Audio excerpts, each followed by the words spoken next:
Welcome back to R Analytics. Today's topic is data frames, and we will be talking through it. We will just be going through some of the notes that I have made on it, and then we will be jumping it into the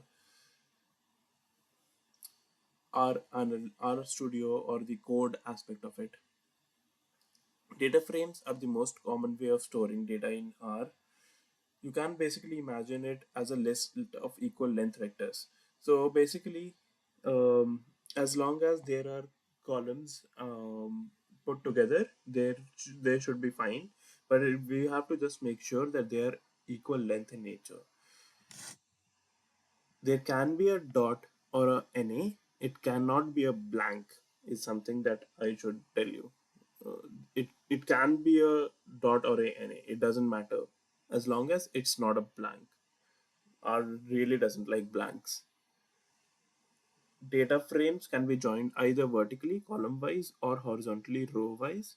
Horizontal join is same as a union, which is there in SQL, but the names and the number of columns should match, which is not a condition there in SQL. Like if I would have liked to do a union all, SQL would have allowed me to union columns with different names, though it would have not really liked it, but it would still have allowed it.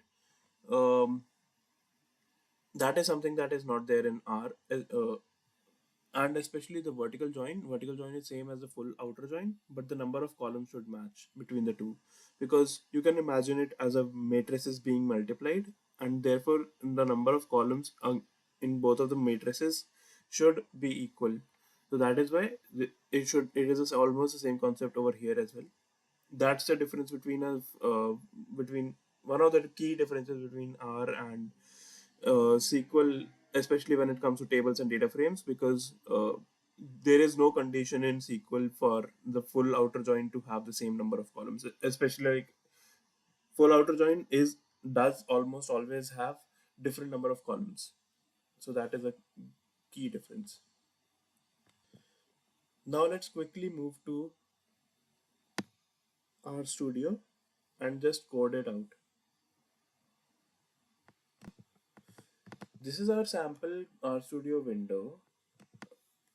We have talked about it and overall R in a previous video, the link of which will be provided in the description box below. We can load the Titanic data frame. When we do that, we can use the command install.packages Titanic. Right now, if you are not able to see it, but it is giving me an error because it is, for me, it is still in use and it is still being like it is saying that it will not be installed. I can just load it up using library command, just so that the Titanic library package is brought into the library. Uh, Ignore this. You can totally ignore this. A Titanic data frame is created by using the Titanic train, which is provided by the Titanic package.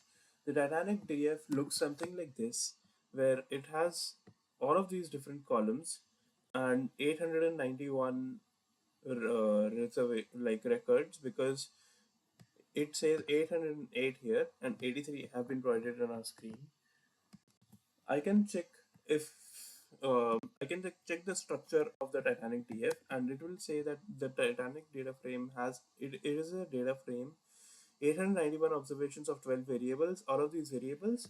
But there is, as I said, one thing to remember, that it is a list as well. So is.list will always return you true. Why? Because data frame is a list of list of columns put together.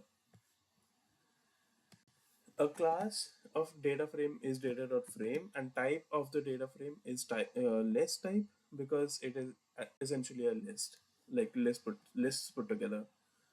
We can do a lot of subsetting in a data frame. The Titanic df1 comma represents that we will be needing to pull the first row, and when we pull the first row, it gives us this. This is quite beautiful because it's able to show you the sample head. of just one record. But in if you want to go in accordance with Python, sorry, not this, you can do this. Uh, One thing that differs from Python in R is Python's index starts from 0, while here the index starts from 1. So it is pulling out the first 5 records, but it is, if you say able to see here, the first 5 indexes are 1 through 5. And it is able to give you the data for the first 5 records over here. I can pull the second uh, record here as well, which is this. This is John Bradley Cummings. If I want to pull the first column, I can specify something like this. It doesn't really make sense to pull the first column because first column is the passenger ID, and it is basically just a number from 1 through 891. But it would have made it might have made sense for pulling the different, just to see how many males there are. What we can do is then add a group by over here, or add a count function over here, and created a count of males and females. So that could have also been something that might have been different. If I've used Titanic underscore df, and if I would have provided age in all smalls, now what R is not able to see here is that age is same as the capital A age, because R is treating it as two different variables. So that is why case is something that is very, very important in R. You have to be very careful of the case that you're providing, because this works. And now why R did something like this? Let me go back to here. When I was pulling Titanic underscore df, the first, I want to pull the first column. I could have simply said this, right? But if I use a square bracket, double square brackets, what R thinks is that I want a vector. I don't want a column anymore. I want a vector. And so R tries to provide a vector to me. This is very important because in R, there are three types of subsetting that can be done. One is by normal square brackets, one is by double square brackets, and one is by a dollar sign. We'll be coming to it when we cover subsetting in our next video. A column can also be pulled by using the column name itself, which we saw in this case of example of sex and age.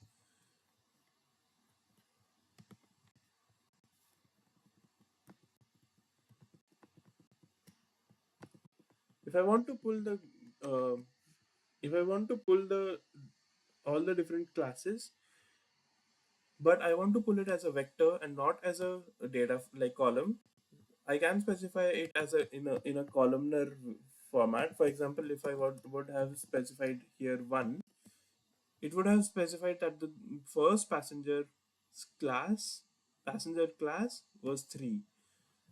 If I didn't give anything, that is when it gives me a vector with all of the 891 values. But if I say that I want to pull the first values class, but I don't want to return from you a vector. I want it in a data frame format. I can specify the drop equal to false command, and now if you're able to see the p class, the column name has been added and it is saying 1 and 3. So that is why it is returning a data frame to me. Finally, to close it out, a data frame's values can also be pulled using a dollar sign, but a dollar sign also returns me a vector. It doesn't really return me a column. So that is also something very important for R. Thank you for watching this video, and thank you for if you liked it, please leave a like or a subscribe. It would be really important for me to continue making these videos. Thank you for joining me in this journey.